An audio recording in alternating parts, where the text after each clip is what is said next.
আজকে আমি রান্না করে নিচ্ছি মাছ দিয়ে করলার রেসিপি। মাছ করলার রেসিপিটা আমার কাছে খেতে ভীষণ ভালো লাগে। যারা করলা খেতে পছন্দ করে আজকের এই রেসিপিটা তাদেরই পছন্দ হবে। এই তো করলা দিয়ে রান্না করার জন্য মাছগুলো আমি উল্টিয়ে পাল্টিয়ে লাল করে ভেজে নিয়েছি। এখন মাছ ভাজির তেলেই দিয়ে দিচ্ছি পেঁয়াজ কুচি। পেঁয়াজটাকে হালকা একটু নেড়ে নিচ্ছি। দিয়ে দিচ্ছি বেশ কিছুটা কাঁচামরিচ ফালি। এখন কাঁচামরিচ আর পেঁয়াজটাকে হালকা একটু ভেজে নিব। যখন পেঁয়াজটা হালকা ভাজা হয়ে আসবে তখনই দিয়ে দিচ্ছি হাফ টেবিল চামচ আদা রসুন বাটা। এখন আদা রসুনটা তেলের ভিতরে ভেজে নিচ্ছি যাতে করে কাঁচা গন্ধটা চলে যায়। দিয়ে দিচ্ছি অল্প একটু পানি মশলাটা ভালোভাবে কষিয়ে নেওয়ার জন্য। দিয়ে দিচ্ছি স্বাদ মতো লবণ। দিচ্ছি হাফ টেবিল চামচ ধনিয়ার গুঁড়া, হাফ টেবিল চামচ হলুদের গুঁড়া, 1 টেবিল চামচ লাল মরিচের গুঁড়া। মরিচটা অবশ্যই আপনারা আপনাদের স্বাদ অনুযায়ী দিয়ে নেবেন, যে যেরকম ঝাল খেতে পছন্দ করেন। এখন মশলাটা ভালোভাবে কষিয়ে নিচ্ছি। মশলাটা ভালোভাবে কষানো হয়েছে। এখন দিয়ে দিচ্ছি করলা আর আলু। আমি আগে থেকে কেটে ধুয়ে পরিষ্কার করে রেখেছিলাম। এখন করলা আর আলুটা মশলার সাথে অনেকক্ষণ সময় নিয়ে কষিয়ে নিব।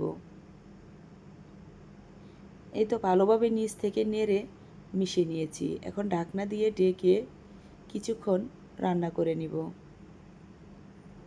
বেশ কিছুটা সময় রান্না করে নেওয়ার পর আমি ঢাকনাটা উঠিয়ে নিচ্ছি।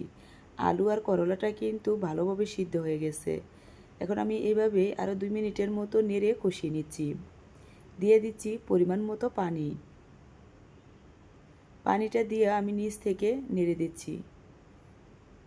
নেড়ে এখন ঢাকনা দিয়ে ঢেকে রেখে দিব বলক আসার জন্য। যখন বলক চলে আসবে তখনই আমি ঢাকনাটা উঠিয়ে দিয়ে দিচ্ছি আগে থেকে ভেজে রাখা মাছ। মাছগুলা দিয়ে আমি এখন নিচ থেকে নেড়ে দিব।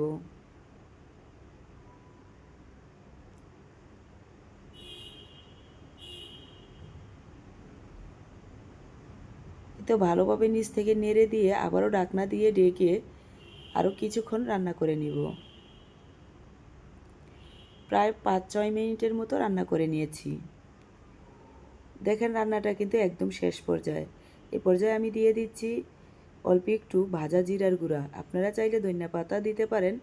আমি আজকের রান্নাটা ভাজা জিরার গুঁড়োই দিচ্ছি, তাতে করে খেতে অনেকটা মজার হয় এই রেসিপিটা। আশা করি আজকের রেসিপিটা আপনাদের অনেক ভালো লাগবে। যদি ভালো লাগে প্লিজ একটা লাইক, কমেন্ট আর একটা সাবস্ক্রাইব করে পাশে থাকবেন। আর যারা ফেসবুক থেকে দেখছেন তারা অবশ্যই ফলো করে রাখবেন, তাহলে নিত্য নতুন এরকম মজার মজার ভিডিও দেওয়ার সাথে সাথে আপনারা দেখতে পারবেন। এই তো দেখেন আজকের রেসিপিটা কিন্তু আমাদের খাওয়ার জন্য একদম প্রস্তুত হয়ে গেছে। দেখতে কতটা লোভনীয় আর কতটা সুন্দর হয়েছে। যারা করলা খেতে পছন্দ করেন তারা একবার হলেও এই রেসিপিটা রান্না করে খাবেন। আর কীরকম হয়েছে কমেন্টে জানাবেন। আজ এখানেই বিদায় নিচ্ছি, আবারও দেখা হবে অন্য কোনো রেসিপিতে। সে পর্যন্ত সবাই ভালো থাকেন।